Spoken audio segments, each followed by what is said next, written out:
찬송가 278장이고요. 예전 찬송가는 336장입니다.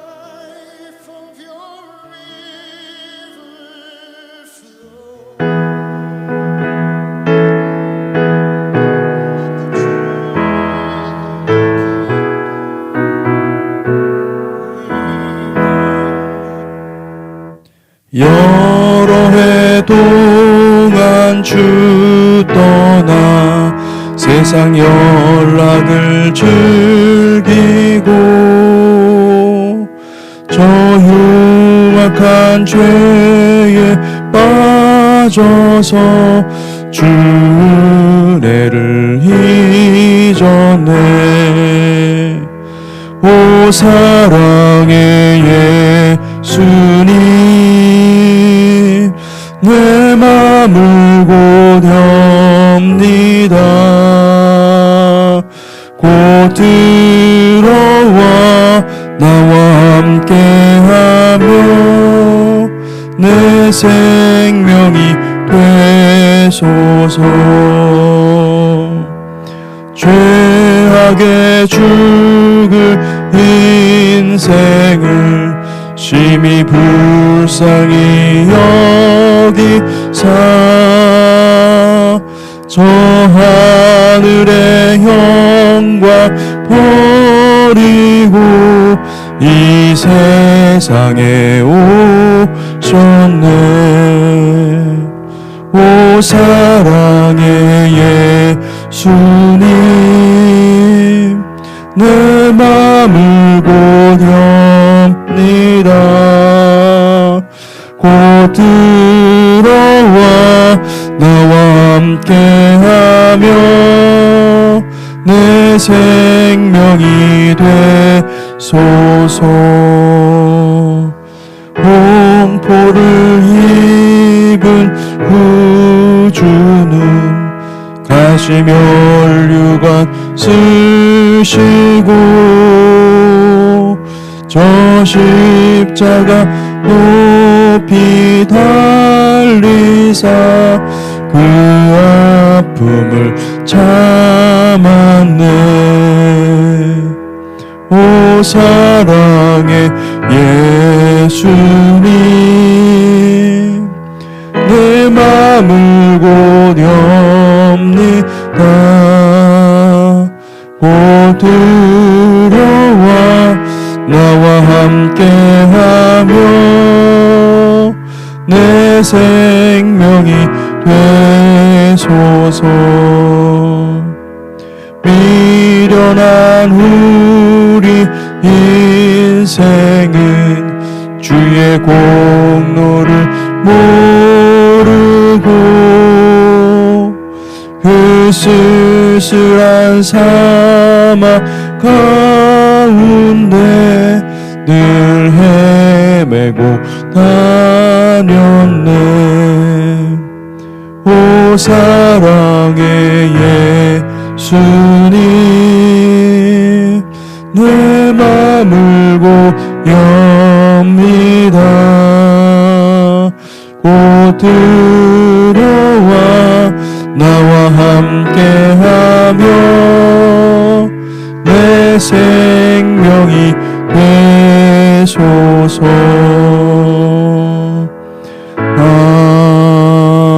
아멘. 아멘. 기도하겠습니다. 하나님 아버지 감사합니다. 주님, 우리를 사랑하셔서 우리를 위해서 십자가 피를 흘려 주시고 우리로 하여금 주님의 길을 따라갈 수 있도록 은혜 베풀어 주시니 감사합니다. 주님, 우리 앞에 놓여 있는 이 아름다운 길을 우리가 함께 주님과 함께 동행하도록 축복하여 주시고, 아버지 하나님 무엇보다도 우리가 이 세상을 바라보지 않고 오직 천국을, 킹덤을 향해 나아가는 복된 삶이 될 수 있도록 하나님 축복하여 주시옵소서. 예수 그리스도 이름으로 기도했습니다. 아멘. 네, 오늘 말씀 계시록 18장, 요한계시록 18장 8절에서 24절 말씀입니다.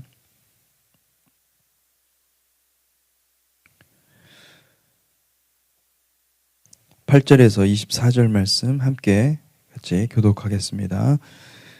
그러므로 하루 동안에 그 재앙들이 이르리니 곧 사망과 애통함과 흉년이라. 그가 또한 불에 살라지니 지리니 그를 심판하시는 주 하나님은 강하신 자심이라. 그와 함께 음행하고 사치하던 땅의 왕들이 그가 불타는 연기를 보고 의하여 울고 가슴을 치며 그의 고통을 무서워하여 멀리 서서 이르되 화 있도다 화 있도다 큰 성 견고한 성 바벨론이여 한 시간에 내 심판이 이르렀다 하리로다. 땅의 상인들이 그를 위하여 울고 애통하는 것은 마치 그들의 상품을 사는 자가 없음이라. 그 상품은 금과 은과 보석과 진주와 세마포와 자주 옷감과 비단과 붉은 옷감이요 각종 향목과 각종 상아 그릇이요 값진 나무와 구리와 철과 대리석으로 만든 각종 그릇이요 계피와 향료와 향과 향유와 유향과 포도주와 감람류와 고운 밀가루와 밀이요 소와 양과 말과 수레와 종들과 사람들의 영혼들이라. 바벨론아 내 영혼이 탐하던 과일이 내게서 떠났으며 맛있는 것과 빛나는 것들이 다 없어졌으니 사람들이 결코 이것들을 다시 보지 못하리로다. 바벨론으로 말미암아 치부한 이 상품의 상인들이 그의 고통을 무서워하여 멀리 서서 울고 애통하여 이르되 화 있도다 큰 성이여 세마포 옷과 자주 옷과 붉은 옷을 입고 금과 보석과 진주로 꾸민 것인데 그러한 부가 한 시간에 망하였도다.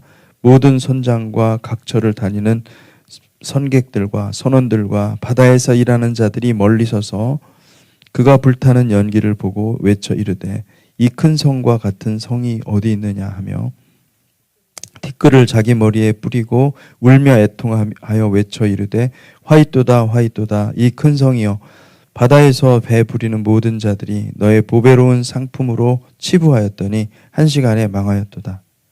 하늘과 성도들과 사도들과 선지자들아 그로 말미암아 즐거워하라. 하나님이 너희를 위하여 그에게 심판을 행하셨음이라 하더라. 이에 한 힘센 천사가 큰 맷돌을 같은 돌을 들어 바다에 던져 이르되 큰 성 바벨론이 이같이 비참하게 던져서서 결코 다시 보이지 아니하리로다. 또 검은 고 타는 자와 풍류하는 자와 퉁소 부는 자와 나팔 부는 자들의 소리가 결코 다시 내 안에서 들리지 아니하고 어떠한 세공업자든지 결코 다시 내 안에서 보이지 아니하고 또 맷돌 소리가 결코 다시 내 안에서 들리지 아니하고 등불 빛이 결코 다시 내 안에서 비치지 아니하고 신랑과 신부의 음성이 결코 다시 내 안에서 들리지 아니하리로다. 너의 상인들은 땅의 왕족들이라. 내 복술로 말미암아 만국이 미혹되었도다. 선지자들과 성도들과 및 땅 위에서 죽임을 당한 모든 자의 피가 그 성중에서 발견되었느니라 하더라. 아멘. 24절까지 함께 읽었습니다. 17장에서는 큰 음녀 바벨론의 실체 그리고 그 구조, 그 실상을 모두 다 공개했고 그리고 이제 18장에서는 이 큰 음녀 바벨론이 얼마나 하나님의 진노를 샀는지 그 큰 음녀 바벨론이 어떤 결과를 얻게 되는지 얼마나 큰 파멸을 받게 되는지를 말해주고 있습니다.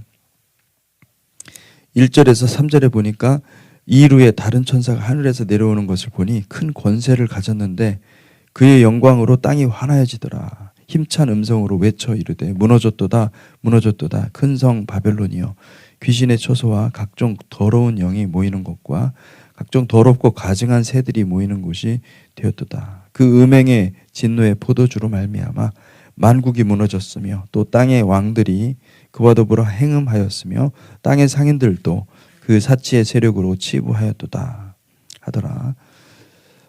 1절에서 3절의 이 말씀에서 보듯이 하나님께서 이 큰 음녀 바벨론을 왜 이토록 허망하게 멸망 가운데 들어가게 했는지 천사들의 입을 통해서 알려주고 있습니다. 이 큰 성 바벨론은 이 귀신의 초소와 각종 더러운 영이 보이는 곳과 각종 더럽고 가증한 새들이 모이는 곳이 되어버린 것이죠. 바다는 사망과 음부를 만들어내는 곳이었습니다. 그래서 땅은 다섯째 나팔에서 본 것과 같이 사망과 음부, 곧 이 무저갱에서 올라온 온갖 악한 영들의 활동 무대가 되었고, 강물은 여섯째 나팔에서 본 것 같이 큰 강 유브라데의 물이 만국을 미혹하여 수많은 사람들을 죽음으로 끌고 갔습니다. 공중권세를 잡은 사탄이 온갖 더러운 악한 영들을 출격시켜서 온 땅을 불법으로 교란시킨 것입니다. 그래서 오늘 여기 보면은 특별히 이제 그 하루 만에 또 1시간에 다 망하였다, 이런 표현들이 나옵니다. 이 날은 모든 그 심판, 하나님의 심판, 하나님의 진노의 심판이 집결해서 완전히 그 바벨론을 파멸시키는 여호와의 두려운 날입니다. 크고 두려운 여호와의 날이죠. 그래서 그 예레미야 51장에 이 바벨론의 운명을 예언을 했는데 51장 33절에서 40절입니다. 예레미야 51장 33절에서 40절 제가 한번 여러분들 읽어드리겠습니다. 만군의 여호와 이스라엘의 하나님께서 이와 같이 말씀하시되 딸 바벨론은 때가 이른 타작마당과 같은지라 멀지 않아 추수 때가 이르리라 하시도다. 바벨론의 느부갓네살 왕이 나를 먹으며 나를 멸하며 나를 빈 그릇이 되게 하며 큰 뱀같이 나를 삼키며 나의 좋은 음식으로 그 배를 채우고 나를 쫓아내었으니 내가 받은 폭행과 내 육체에 대한 학대가 바벨론에 돌아가기를 원한다고 시온 주민이 말할 것이요 내 피 흘린 죄가 갈대아 주민에게 돌아가기를 원한다고 예루살렘이 말하리라. 그러므로 여호와께서 이와 같이 말씀하시되 보라 내가 내 송사를 듣고 너를 위하여 보복하여 그의 바다를 말리며 그의 샘을 말리리니 바벨론이 돌무더기가 되어서 승냥이의 거처와 혐오의 대상과 탄식거리가 되고 주민이 없으리라. 그들이 다 젊은 사자같이 소리 지르며 새끼 사자같이 으르렁거리며 열정이 일어날 때 내가 연회를 베풀고 그들이 취하여 기뻐하다가 영원히 잠들어 깨지 못하게 하리라. 여호와의 말씀이니라. 내가 그들을 끌어내려서 어린 양과 순양과 순염소가 도살장으로 가는 것 같게 하리라.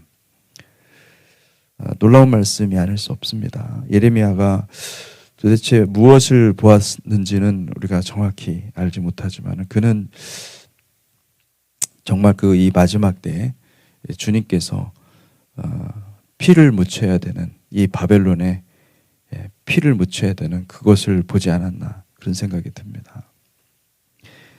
이사야 14장에도 똑같은 말씀이 비슷한 말씀이 이사야에 의해서 예언된 걸 볼 수가 있습니다.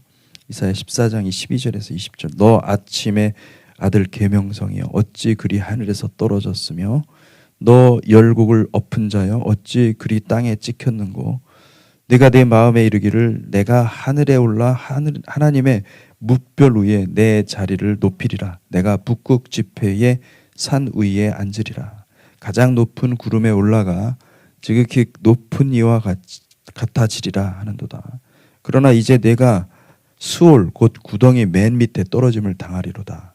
너를 보는 이가 주목하여 너를 자세히 살펴보며 말하기를 이 사람이 땅을 진동시키며 열국을 놀라게 하며 세계를 황무하게 하며 성읍을 파괴하며 그에게 사로잡힌 자들을 집으로 놓아 보내지 아니하던 자가 아니냐 하리로다. 열방의 모든 왕들은 모두 각각 자기 집에서 자기 영광 중에 작업만은 오직 너는 자기 무덤에서 내쫓겼으니 가증한 나무가 가지 같고 칼에 찔려 돌구덩이에 떨어진 죽음들에 둘러싸였으니 밟힌 시체와 같도다. 내가 네 땅을 망하게 하였고 내 백성을 죽였으므로 그들과 함께 안장되지 못하나니 악을 행하는 자들의 후손은 영원히 이름이 불려지지 아니하리로다 할지니라. 하나님께서 이미 이 바벨론의 패망을 예언을 하시고 예고하시고 또 준비하고 계시는 줄 믿습니다. 우리는 중요한 것은 이 바벨론의 패망에 같이 망하는 세력이 아니라 이것을 하나님께서 예정하셨으니 우리가 정말 그 여호와의 두려운 날을 위하여서 하루하루 주님의 백성으로서 주님의 길을 걸어가는 복된 백성들이 되시기를 주님의 이름으로 축복합니다. 아멘. 그 모든 재앙이 이날에, 이 한날에 집중적으로 음녀 바벨론과 짐승의 세력에게 쏟아 부어질 것입니다. 그래서 8절에서 10절은 그 마지막 날의 비참함과 끔찍함을 이렇게 묘사하는 것입니다. 그러므로 하루 동안에 그 재앙들이 이르르니 그 사망과 곧 사망과 애통함과 흉년이라 그가 또한 불에 살라지리니 그를 심판하시는 주 하나님은 강하신 자심이라. 그와 함께 음행하고 사치하던 땅의 왕들이 그가 불타는 연기를 보고 위하여 울고 가슴을 치며 그의 고통을 무서워하여 멀리 서서 이르되 화이또다 화이또다 큰 성 견고한 성 바벨론이여 한 시간에 내 심판이 이르렀다 하리로다. 여기 그는 누굽니까? 음녀 바벨론을 말하죠. 이 음녀 바벨론과 그 짐승 세력들은 한 뜻이 되어서 하나님의 백성들을 죽이고 그 피를 포도주처럼 마셨습니다. 그들에게 이르는 재앙은 사망과 애통함과 흉년, 사망과 애통함과 흉년이고 마침내는 그들이 다 불에 살라진다. 그렇게 표현하고 있습니다. 하나님의 진노가 어마어마하다는 것을 말해주고 있고 사망과 애통과 이 흉년은 이 진노의 결과인데 이 진노의 내용은 16장에서 이미 다 얘기가 됐습니다. 그래서 그들이 남겨진 것은 완전한 폐허입니다. 음녀 바벨론과 짐승의 세력은 모두 죽게 되고 그리고 하나님의 은혜로 남은 자들 그들이 오늘 특별히 18장에서 보면은 그러니까 이 짐승의 세력들과 음녀 바벨론과 짐승의 세력들이 있고 그리고 또 짐승과 음행하던 음녀 바벨론의 음행을 받아 먹던 사람들도 있었어요. 근데 그 사람들은 보니까 하나님의 은혜로 또 살아남는 것을 또 우리가 볼 수가 있습니다. 어떻게 살아남은지 모르겠어요. 그러나 어쨌든 그들이 애가를 지어서 이렇게 노래를 부르는 것을 볼 수가 있습니다. 11절에 14절 땅의 상인들이 그를 위하여 울고 애통하는 것은 다시 그들의 상품을 사는 자가 없음이라. 그 상품은 금과 은과 보석과 진주와 세마포와 자주 옷감과 비단과 붉은 옷감이요 각종 향목과 각종 상아 그릇이요 값진 나무와 구리와 철과 대리석으로 만든 각종 그릇이요. 이게 사치품들이죠. 그들이 그토록 그들의 왕국을 그들의 바벨론을 짓기 위해서 만들기 위해서 사용했던 모든 사치품들. 그런데 그 끝에 보니까 13절 보니까 사람들의 영혼이라는 말이 있는 것입니다. 이 옥에 굉장히 중요한 거죠. 사람들의 영혼을 그들은 사고 팔았던 것입니다. 바벨론아 내 영혼이 탐하던 과일이 내게서 떠났으며 맛있는 것들과 빛난 것들이 다 없어졌으니 사람들이 결코 이것들을 다시 보지 못하리라.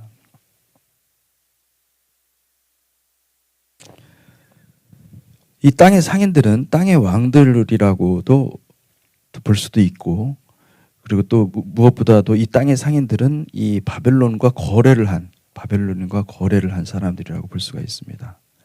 이들이 어떻게 살아남은지 우리가 알 수가 없죠. 그렇지만은 저는 이제 이 요한계시록을 해석할 때 우리가 이 문자 그대로 보는 것보다도 이 요한계시록의 내용은 결국은 우리에게 주어진 이 요한계시록은요 문학 작품이에요. 문학 작품이고 마치 그러니까 요한은 주님의 임재 가운데 자기도 뭐 자기가 만들어낸 게 아니라 주님이 보여주셔서 자기 눈앞에 그 파노라마처럼 지나가는 것들을 그가 기록을 한 것입니다.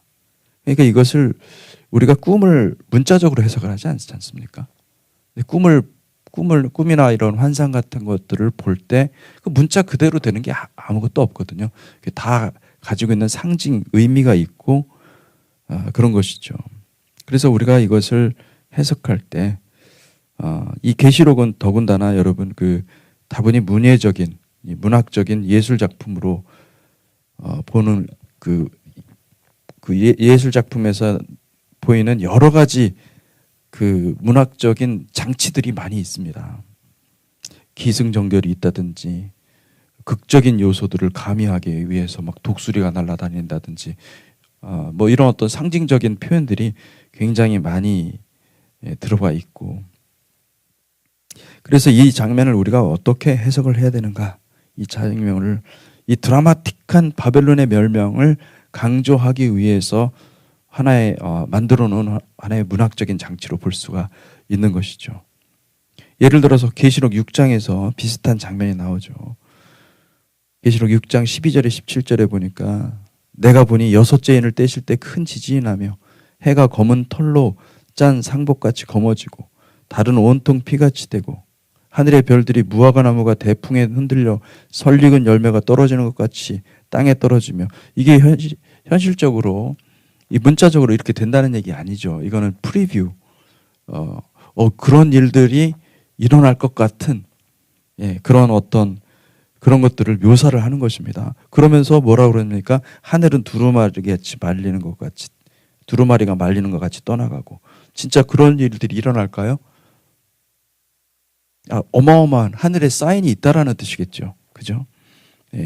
각 산과 섬이 제자리에서 옮겨짐에, 이게 어마어마한 일들이 일어나는 거예요. 지각 변동이 일어난다는 거죠. 땅의 임금과 왕족들과 장군들과 부자들과 강한 자들과 모든 종들을 자유인이 굴과 산들의 바위 틈에 숨어, 이거는 극적인 요소입니다. 실제로 바위 틈에 숨어서 그렇게 한다는 게 아니라, 이것이 무엇입니까? 여러분 뭐 어떤 드라마나 아니면 어떤 작품을 보면요, 현실은 그렇게 되지 않지만은 극적인 요소를 가미하기 위해서 이렇게 오페라 막 많은 사람들이 모여서 굴 속에 숨어서 막 노래를 하는 거예요. 이게 어찌 된 일인가 하면서 막 이런 어떤 극적인 요소를 추가하듯이 요한은 그것을 지금 사용하고 있는 거예요.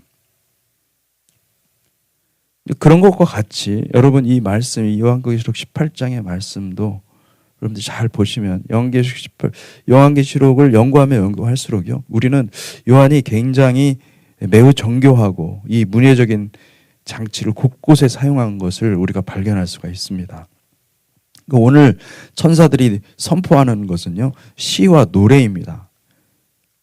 전체는 내러티브 형식이 있지만은 삽입 설명이 여러 개 들어가 있고 시와 노래들도 많이 있는 거예요.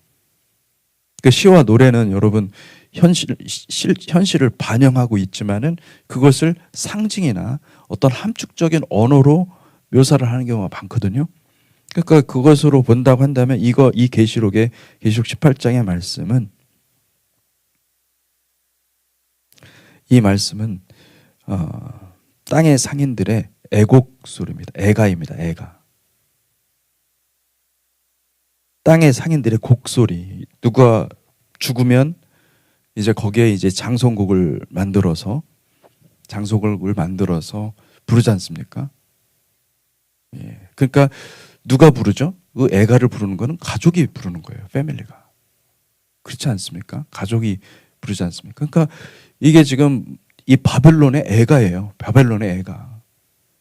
이 예레미야 애가를 보잖아요. 그럼 예레미야가 예루살렘의 패망을 보고 애가를 지어서 슬프도다, 화로다 하면서 애가를 지어서 하는데 그 애가 형식하고 똑같은 거예요. 그러니까 지금 이 예레미야 애가를 지금 패러디하고 있는 거예요. 예레미야 애가는 예루살렘이 망해서 예레미야가 애가를 장송곡을 만들어서 부르는 겁니다. 그런데 하나님께서 이 예루살렘을 패망시킨, 예루살렘을 먹어버린 이 바벨론을 하나님께서 파멸해서 이 바벨론에서 먹고 살던 그들이 애가를 지어서 만든다는 얘기예요. 무슨 말인지 이해가 되십니까?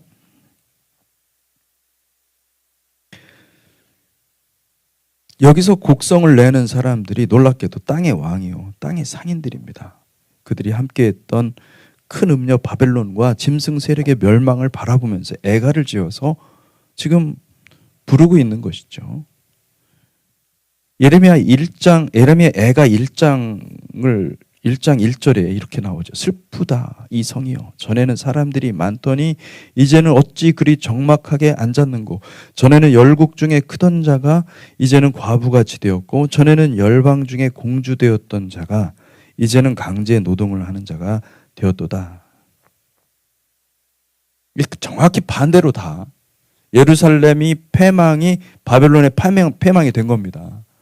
이 요한계시록 18장을 통해서 하나님이 성취하신 것은 예레미야가 그토록 고통스러워했던 그 현실, 예루살렘의 패망이요, 이제는 하나님의 복수로, 하나님의 신원하심으로 인해서 바벨론이 완전히 패망했다라는 것을 보여주는 거죠. 형식이 똑같습니다. 예레미야 애가와 요한계시록 18장의 애가는요, 이 장성국이라고 볼 수가 있는 것이죠. 예레미야 애가 1장 7절에서 8절, 예루살렘이 환난과 유리하는 고통을 당하는 날에 옛날의 모든 즐거움을 기억하였으며 그의 백성이 대적의 손에 넘어갔으나 그를 돕는 자가 없었고 대적들은 그의 멸망을 비웃는도다. 예루살렘이 크게 범죄함으로 조속거리가 되었으니 전에 그들에게 영광을 돌리던 모든 사람이 그의 벗었음을 보고 업신여김이요 그는 탄식하며 물러가는도다. 애가 1장 15절, 주께서 내 영토 안 나의 모든 용사들 없는 것 같이 여기시고 성회를 모아 내 청년들을 부수시며 처녀딸 유다를 내 주께서 술틀에 밟으셨도다. 포도주 틀에 밟으셨다. 이게 지금 똑같은 얘기를 하지 않습니까? 애가 2장 2절에서 6절, 주께서 야곱의 모든 거처들을 삼키시고 긍휼히 여기지 아니하셨으며 노아사 딸 유다의 견고한 성체들을 허물어 땅에 엎으시고 나라와 그 지도자들을 욕되게 하셨도다. 맹렬한 진노로 이스라엘의 모든 뿔을 자르셨으며 원수 앞에서 그의 오른손을 뒤로 거두어 들이시고 맹렬한 불이 사방으로 불사른 같이 야곱을 불사르셨도다. 원수같이 그의 활을 당기고 대적처럼 그의 오른손을 들고 서서 눈에 드는 아름다운 모든 사람을 죽이셨으며 딸 시온의 장막에 그의 노를 불처럼 쏟으셨도다. 주께서 원수같이 되어 이스라엘을 삼키셨으며 그 모든 궁궐들을 삼키셨고 견고한 성들을 무너뜨리사 딸 유다의 근심과 애통을 더하셨도다. 주께서 그의 초막을 동산처럼 헐어버리시며 그의 절기를 폐하셨도다. 여호와께서 시온에서 절기와 안식일을 잊어버리게 하시며 그가 진노하사 왕과 제사장을 멸시하셨도다. 근데 예레미야 애가가 놀라운 것은 이렇게 1장, 2장, 3장에 걸쳐서 하나님께서 어마어마한 예루살렘에게 진노를 하셨다. 근데 너무 무자비하게 진노를 하신 거예요. 그것을 슬퍼하고 고통해하고 어찌 그럴 수가 있는가라고 하나님 앞에 모든 마음을 토로해서 얘기하는 그 순간에 예레미야 3장 19절에서 26절에 보면은 놀라운 말씀을 하고 있는 거예요. 내 고초와 재난 곧 쑥과 담즙을 기억하소서.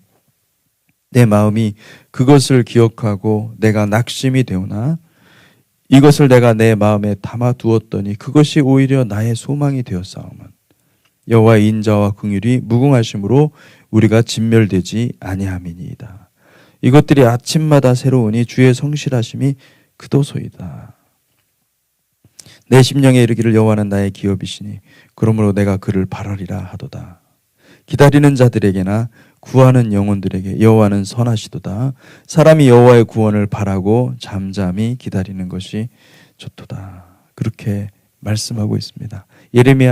예레미야는 그 고통 가운데서 하나님의 나라가 임하는 것을 본 것이죠. 마침내는 하나님께서 그 모든 아픔을, 그 고통을 신원하시고 갚아주시고 이 바벨론에게 갚아주시고 음녀 바벨론에게 갚아주시고 그리고 결국은 하나님의 나라, 그 우리의 유업인, 성도의 유업인 그 하나님의 나라를 우리가 들어가게 된다. 그렇게 선포하고 있는 것입니다. 그것을 바라보는 것이 축복인 거죠. 마지막 때 하나님께서 가장 이 온 땅을 교란시키고 혼란시킨 그 악의 근원을 뿌리채 뽑아서 그것을 처단하실 줄로 믿습니다. 그때 하나님 우리는 이 모습을 그대로 보게 되겠죠. 예, 놀랍게도. 예, 그리고 20절까지 20절에 보면 이런 말씀이 있습니다. 이 요한계시록 18장 20절에 보면 하늘과 성도들과 사도들과 선지자들아 그로 말미암아 즐거워하라 하나님이 너희를 위하여 그에게 심판을 행하셨습니다. 그때 하나님께서 행하신 것을 보고 우리는 기뻐하게 될 것이다 라는 것을 알 수가 있습니다. 이제 18장 이후에 하나님께서 이제 19장, 20장, 21장 계속해서 말씀하시는 것은 이제 하나님께서 새로운 성, 바벨론이 아니라 새 예루살렘 성을 하나님이 보여주실 것입니다. 우리가 바라봐야 될 것은 바로 새 예루살렘임을 믿습니다. 우리 같이 기도하겠습니다. 하나님 아버지, 주님은 우리에게 미리 알려주고 계시고 이 세상의 모든 권력과 세상의 모든 거짓된 헛된 그 욕망을 추구하는 것이 얼마나 어리석은 것인지를 하나님 미리 알려주시니 감사합니다. 하나님 우리가 주의 음성을 듣고 순종하는 백성 되게 하시고 오직 복음에 사로잡혀서 예수 십자가의 복음에 사로잡혀서 하나님 그 복음을 사람들에게 증거하고 또 그들에게 예수 십자가의 복음의 능력을 함께 나누는 거룩한 백성 되게 하여 주시옵소서. 아버지 그리하여서 이 마지막 때에 우리가 잘 준비되어서 하나님 앞에 영광스럽게 사용받는 거룩한 성도들로 아버지 쓰임받게 하여 주시옵소서. 오늘도 주님 앞에 나아가 기도합니다. 주의 임재 가운데 하나님의 음성을 듣고 기뻐하며 찬송하는 복된 하루가 되게 하여 주시옵소서. 예수 그리스도 이름으로 기도했습니다. 아멘.